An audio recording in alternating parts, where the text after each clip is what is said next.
I'm Brent Feldman, and we're here with another episode of Mix and Matchbox. Today, we have Tyler Doyle from TBD Naming joining us. Hey, Tyler, how's it going? Hey, best day ever. How you doing? Doing really well. Definitely. Thank you so much for being on the podcast today. Really looking forward to jumping in and talking about all the stuff here.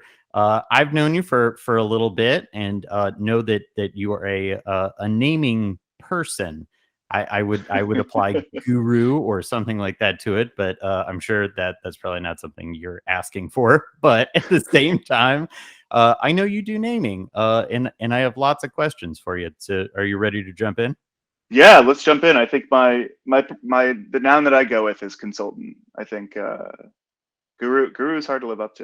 You know, Yeah, I'm not wise. I just do a lot of naming. So yeah, let's jump in. Let's do it.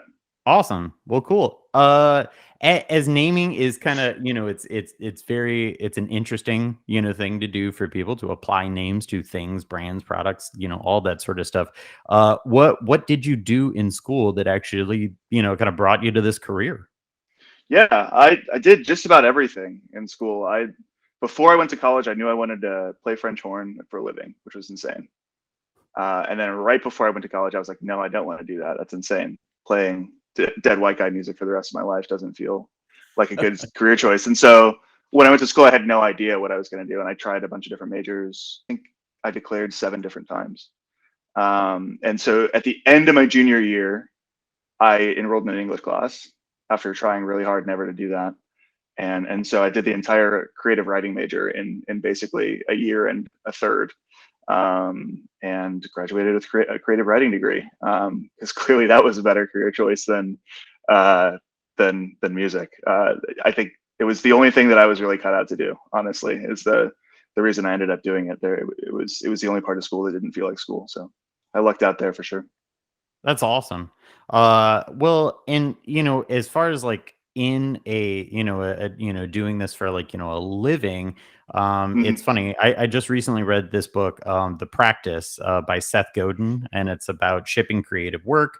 I think that's actually like the subtitle of it. Anyway, it's a great book. A whole bunch of like really simple kind of affirmations about getting through a creative process that there's a Mhm. lot of diligence really associated with creative work.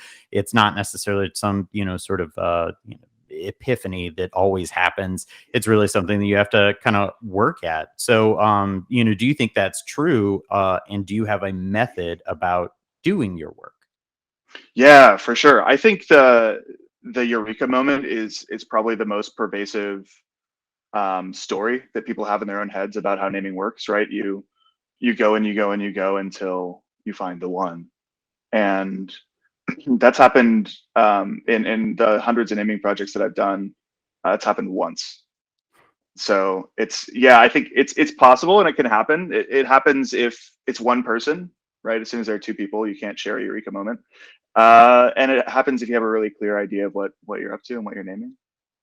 That project was really cool, and I was naming a brewery in San Francisco for a guy, and he was a chemist actually originally by trade. He had his PhD in chemistry and was taking these really classic beer styles and just putting a little tweak on them. And so we were going to present this name Standard Deviation Brewing to him because it combined this idea of sort of a scientific method with the idea of a tweak. But right before the meeting, I told my boss, I was like, hey, we should change this to Standard Deviant. So we did. So we presented Standard Deviant to him, and he bought it on the spot. And that's the only time that that's ever happened, right? Where there's like this one moment that I can pinpoint and say like, I created the name that became the name, and it was awesome. Most of the time, that idea of a eureka moment is actively harmful to a naming process because you butt up against the wall so many times of things like trademark and web availability, right? So like if you go one at a time, you have to create the name, go check it out online, and then ask a lawyer about it. And at the end of that, more often than not, you're going to hear back, no, it's not clear. You have to start over. And so you get this circus almost of those three steps over and over and over again, and you get this emotional whiplash, and things get really gnarly. It's really hard to stay positive and feel like you're getting the very best name if that keeps happening to you over and over again. And so, yeah, my process is more of a sort of mass production approach. So it's about creating hundreds and hundreds and hundreds of names all at once, checking those out, narrowing the aperture, and then getting to a smaller and smaller list based on what's getting through web and legal availability. So that's like I guess that's the process as it relates to epiphanies. There are a million other things that I could talk about when it comes to process because I'm such a huge nerd about that stuff, and it's super interesting to me. I don't know how interesting it is to your listeners, but yeah, I could go on and on about that. Do do they always do they pick the one you like, or do they tend to pick one that you're like, "Oh, that wasn't my favorite." Yeah, almost never. In fact, I used to tell people which one was my favorite, and I could see in their eyes how much it hurt them to tell me that they didn't like my favorite name, but it happened like every time. I think I have really weird taste actually, right? Because I look at names all day and think about names all day, so I need stuff that's a little bit different from the average person. So most of the time that I'm creating lists, I'm actually calibrating based on what I think someone will like rather than what I necessarily love. So yeah. That's cool. As there are absolutely a myriad of brands and products and names out there, is there anything that you can like, maybe point to and say, I think that's a good name, and really for what reason? Yeah, this is such a cool question. It's something that gets harder and harder to answer as I learn more about naming. I think the more that I learn, the less I think I know. Um, right? When it comes to saying whether a name's good or whether there are really well-named brands out there, I think there are a lot of ways to tell that a business is good rather than a business's name, right? And often those two things go together, right? Like I think a lot of the reason that people think Apple is a good name is just because it's the most valuable brand in the world, and they've been exposed to it so many times. It is a good name still, but telling folks what a good business looks like is pretty easy. Telling folks what a good name looks like is really hard. I think it depends on the situation, and I guess the consulting answer is pretty boring. It's like it depends. But what about you? What do you think? Are there just to turn the question around on you, what do you think are some good names and what's out there that's really cool? Yeah, that's fair. And I appreciate that question because, like, we encounter a lot of brands, a lot of names, and I feel like there are, you mentioned like, breweries. There's, obviously big, kind of brewery now, but Stone. There's something about it that I feel like is so simple, concrete, and just wow. Obviously it's solid. It's a solid, Yeah, no pun intended there. But really, honestly, I love the name of Stone Brewing, and it's really just simple. Not that it's got to be complicated or super interesting. It's just the fact that it hits. totally. Yeah, those guys know how to name. I mean, one of my favorite naming examples of a name that's like super brave is arrogant bastard, right? I think Stone makes that. Yeah. Uh huh. Absolutely. Right? Yeah, it's an insane thing to name a product, right? That you'd assume that naming your beer arrogant bastard is going to destroy sales, right? Because you're losing all these people who are offended by your language, but the opposite is true, right? The name actually helps, Yeah. and it's helped them sell a ton. No, I think Stone's a great example, and there's this idea that I've been talking to clients a lot about lately, which is this map territory relation, and this is super nerdy naming stuff, but you talked about Stone feeling really solid, right? And I think for a brewery that might be desirable, right? But obviously for a beer, do you want your beer name to sound really solid? Is that good, right? Like we probably the connotations you want someone to carry away are probably smoothness and flavor, and there are all these things that we think we might want to get out of a beer, and yet like most of the best beers have nothing to do with that, right? And so like some clients, when you get into naming with them, will confuse the map for the territory. This is a map territory relation. So like um, the territory is the thing you're naming, and the map is the name itself, right? And so if the thing we're naming has to be like a beer, like smooth and tasty and all these things, the name doesn't have to communicate smoothness or taste or anything like that. But people's instinct is always to make those things kind of matchy matchy, and that's where you get a lot of really tough names. Is that people are like, oh, every characteristic of my name has to match every characteristic of my brand. When in reality, unless you're selling food and a couple of other really small exceptions, there's really no reason to do that. Yeah. It's cool. That's a nice rule to kind of think about, or at least it's kind of like a boundary. Because I feel like I'm sure you run into this, but people are always trying to make the name that is all encompassing, or that it's gotta like it's got to have all these tenets to it. You're like, oh, you're maybe applying too much thought to it. Like Totally, yeah. totally. So yeah, I'm sure you've encountered that before.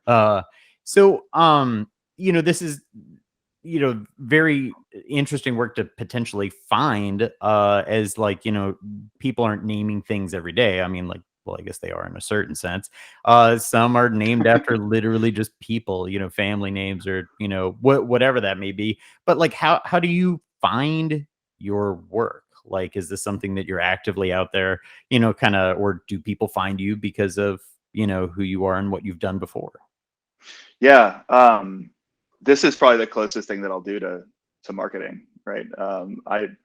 I do almost nothing. I have a website that I touch for an hour or so every few months, and um, otherwise people find me. I think the place where I've been really fortunate, and the place where a lot of my leads come from, is actually LinkedIn for whatever reason.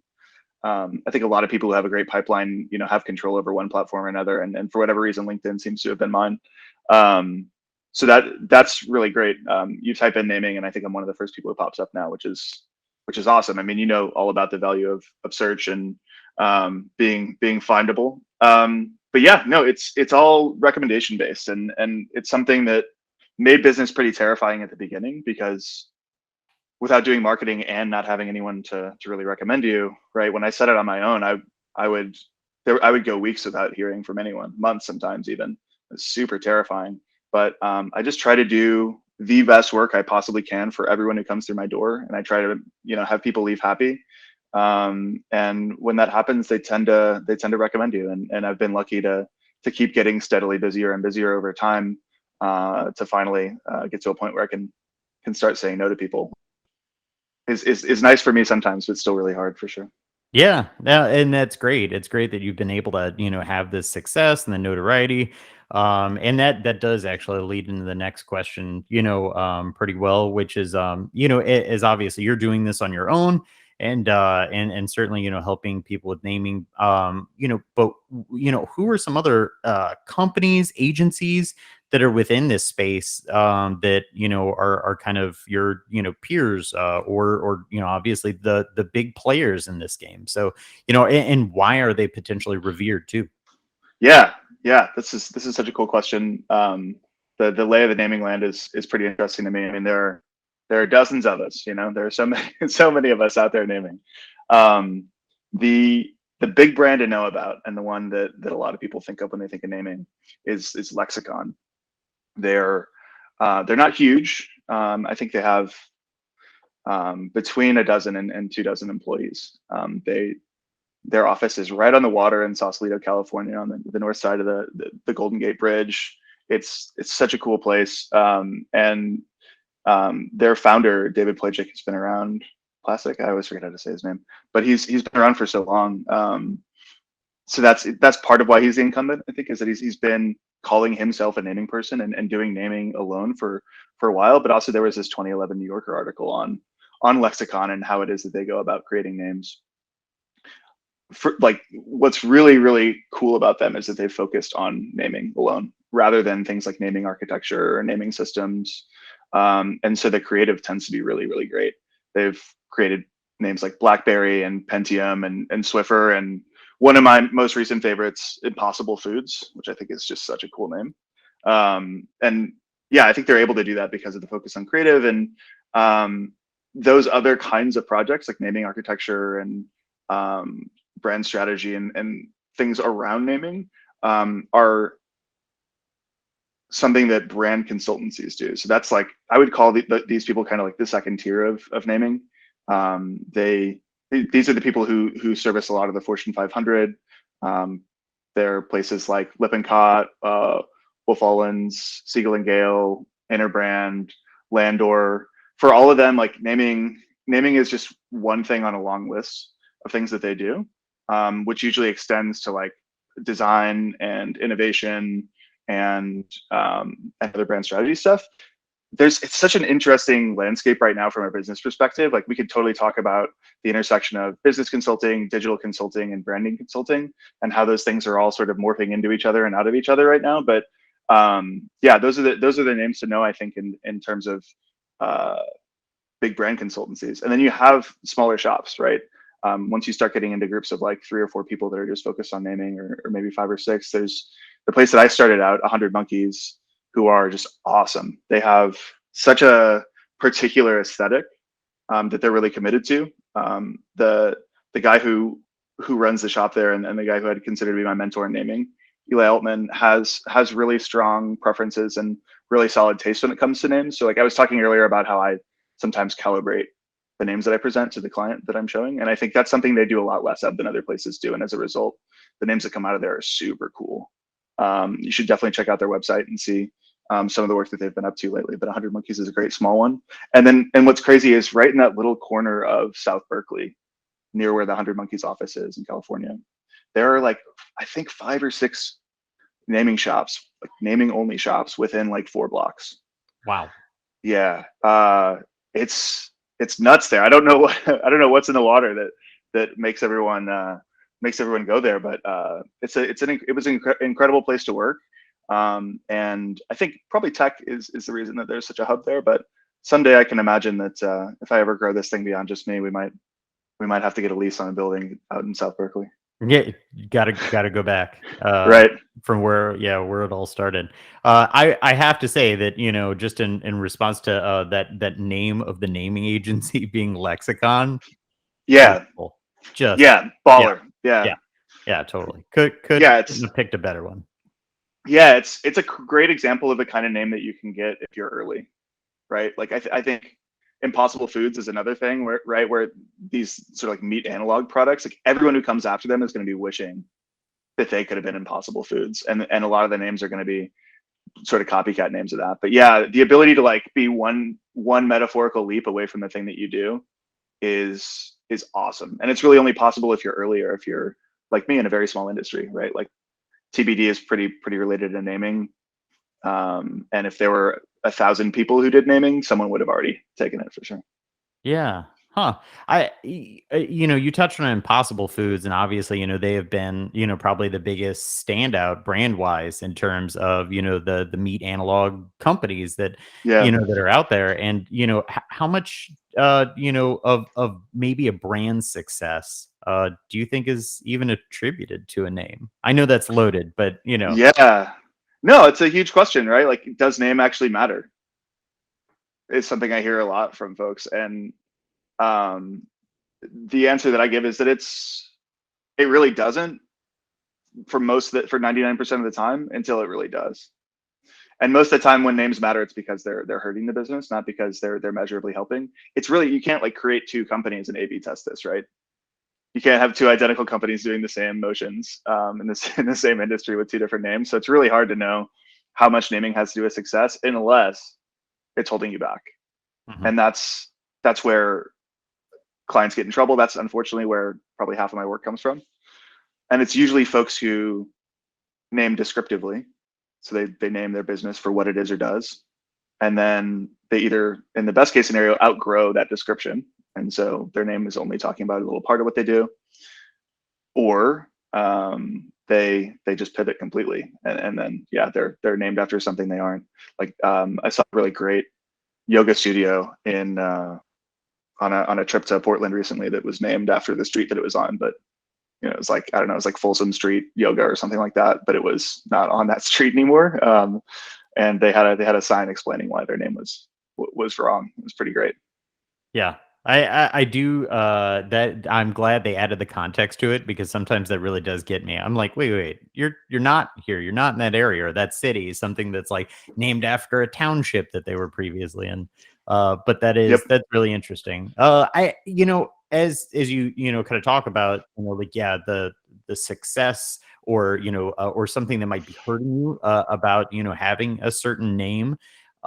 Is there any way that you can apply, characteristics to a good name? Like, really what makes a good name? Yeah, I think people a lot of people have ideas about what a great name looks like, right? I think if you asked 100 people, 99 of them would tell you that a good name is probably shorter, that a good name is easy to read, write, and spell, and pronounce, that that it doesn't hold your business back, right? There's a long list of stuff that people think, but yeah, it's kind of a cop out answer, but I have to say it's hugely dependent, right? Like Arrogant Bastard is a great name for a beer. It would not be a very good name for my business, right? Mhm. uh, so what a good name looks like, probably something that sets you apart in your industry, no matter what. If you uh, Eli, my old boss, used to say, if you use your name to fit in, you'll be spending your marketing budget to stand out. So use your name to stand out, and use everything else to tell people what it is that you're doing. That's the biggest thing that a name can do for you, is differentiate you for free, which is really nice. Really powerful. Yeah. Oh, that's a really cool way of thinking about it. Um, as people are, basically, they could be in a position of coming up with a brand or coming up with like, a product and then, or changing, a name within an organization, like maybe they're rebranding or something. Hmm. It can be helpful to kind of galvanize support, for that name and really make sure that, kind of people are latching onto it. Is there any sort of advice that you can give for, getting that kind of support or building that support around a name once it's created? Sure. Yeah, that's a great question. So, how do you involve? If I had to boil down the question, it's like, how do you involve your organization in the naming process? Hmm. And the worst way to do it, in my opinion, is to do what a spinoff of Kraft Foods did about 10 years ago, and that's to solicit recommendations from your thousands of employees across the globe, and then take those recommendations into a committee of a dozen board members, and have them pick the name. That's how you end up with a name like theirs, which is Mondelez. Yeah. They're one of Wow. the biggest companies in the world, and yeah, they have a painfully bad name. So It's that's almost like a craft single of just yeah, distilled Monda stuff. cheese. Yeah. Yeah, yeah, it's quite the name. I think, yeah, you want to involve everyone, right? And if you ask a consultant at Bain, they'd say you should make a racy chart, right? Who's responsible, who's accountable, who's consulted, and who's informed. I think you got to tell people you're going to change the name early. You should let them know that it's going to happen. That gets the wheels going in their heads, and it also makes you accountable for actually changing the name. So the first thing to do is to make sure you decide that you're going to do it, and commit to that in front of everybody. Um, from there, you want to have as few people involved in the naming process as possible, and you want those people to be as representative of your target audience as possible. Um, if you're in a situation like one of my clients right now, where you're trying to create a name that really attracts tech talent, but you're having your executive team pick the name, what are the odds that a room full of 60-year-olds is going to pick a name that really appeals to a world full of 25-year-olds? Pretty low, I'd imagine, right? And so you want to set yourself up for success that way. You want to, yeah, make sure you're kind of representative of your audience, but yeah, fewer people is always better, right? Imagine you have to get a pizza for everyone who's picking the name, right? Everyone has to agree on, pretend the names are the toppings, right? You have to agree. Everyone has to pick the same ones. If you have like 2 or 3 people in the room, you could probably get like a Hawaiian pizza if you're into that kind of thing, or like a meat lovers or a veggie lovers or something like that. But then as soon as you have even 6, 7 people, you're gonna have to get a cheese pizza. You just do, right? No one's gonna agree on the toppings. And if you get a lot of people in a room and you try to get those people to agree on a name, you're gonna get a cheese name. You really want a name, like I said earlier, that's like differentiated, that feels special, and that's got to have some interesting toppings. It's got to be anchovy or olive or something like that. So, Yeah. yeah. So let's see. How do I boil that rant down? Tell everybody, involve everybody, in that way. Let them know it's coming, and then in the room, the people who are going to decide, make it the lowest number possible, and involve people who are representative of who you're naming for. That's great. That's cool. I feel like that's some of the best advice, and especially the anecdote about getting a cheese pizza out of it. It's so true. As you build, theoretically, I think people's intentions are probably good. Building a committee of people that they really Totally. want everybody's buy-in and stuff, but it's reductive because yeah, if you're trying to please everybody, it's super hard to do that with really interesting or quote unquote spicy things. And you can always interview those people too. You can always have that, as part of like the information gathering part of naming. You can get everyone's opinion on what the name needs to do and take that into account. You could even go as far as asking people what they think of the names, and you can get their input on that. But when it comes to decision making, when it comes to that final step, you really, yeah, you should. The room should not be full of people. Great. Awesome. Um, I assume that over the years, naming has changed, and definitely, this comes down to like, where people are drawing inspiration from, definitely the types of things that are being named. But what do you see on the horizon? I mean, like, obviously, we're in a changed world, and definitely a landscape that continues to change. I mean, like, even the pandemic shifted, a lot of people's interactions, obviously a lot more digitally. I mean, like, so anyway, as we continue to see obviously our world evolve, yeah, where does naming go from here? Yeah, man, this is such a cool question. It's definitely my favorite one of all that you've asked so far. I think to talk about the 2020s, I have to at least mention like the 1870s and 1880s. You mentioned earlier that there are a lot of brands that are just named after people, and that's one of two groups of brands that really existed back then, right? Like when trademarks first came around in the US, you had mostly brands that were named after their founders or brands that were named just for what they provided, right? Like it is what it says on the label. And that was the original meaning of brand, even, right? Like a cattle brand would be the owner of the cattle's name, just like stamps on a cow, right? So back then, what we thought of as a name was just those two things. And so if you were to go back in time and name your company Meta, people would think you were absolutely insane, and it wouldn't even register as a name to them, right?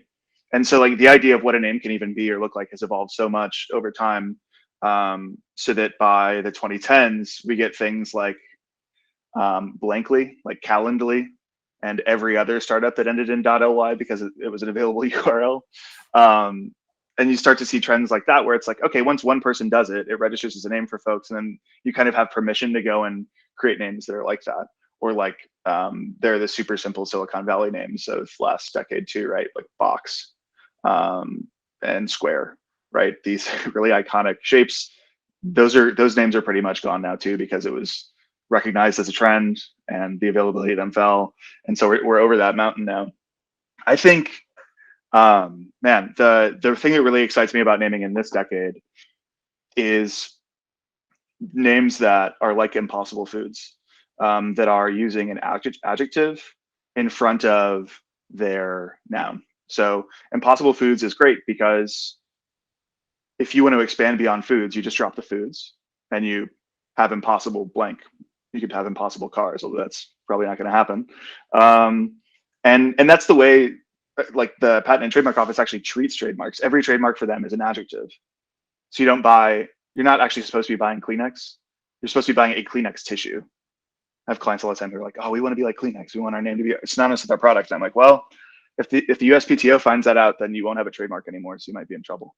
But yeah, so adjectives are what really excites me about this decade. I think there's so many cool names out there that are adjectives, and because brands like Meta, which is also an adjective, and Impossible are sort of on the vanguard there and in creating the idea that an adjective can be a brand name, you're going to see a lot more people doing that this decade. And man, there are some really cool names out there that are adjectives. So that's what's interesting to me. I mean, we talked about differentiation earlier, and if you can go look at a list of the Fortune 100.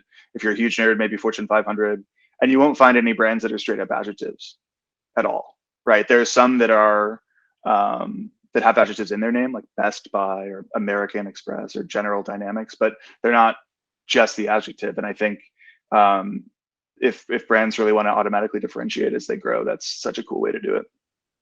That's cool. That's awesome. Tyler, I know we've gotten a chance to, discuss marketing stuff before, branding stuff, but honestly, this is really, really cool and very, very neat to hear your insights on naming because obviously it's the core of what you do. And anyway, and I feel like there's also a lot of value too in like understanding, the field a little bit more. It is, I know you did mention that, maybe it doesn't matter to a certain degree of what your brand name is, but it can matter at a point in time. Hmm. But it's, very important sometimes, in my opinion, or through what, we've seen to, people's ability to latch on to something or, really have love for something, and I Yeah. feel like, names can definitely, do that. So anyway, I find what you do very, very compelling and very cool. And I really appreciate you sharing all this stuff. Thank you so much, man. Yeah, I really love what I do too, and I feel really lucky to be able to do it as a job. Most of the time, when I tell people that I'm a naming consultant, I have to explain, and sometimes people just straight up don't believe me that that's my job. But yeah, thanks, man. Yeah, definitely. Well, I appreciate it. And this has been another episode of Mix and Matchbox. Definitely we'll be back soon with more content. Thanks.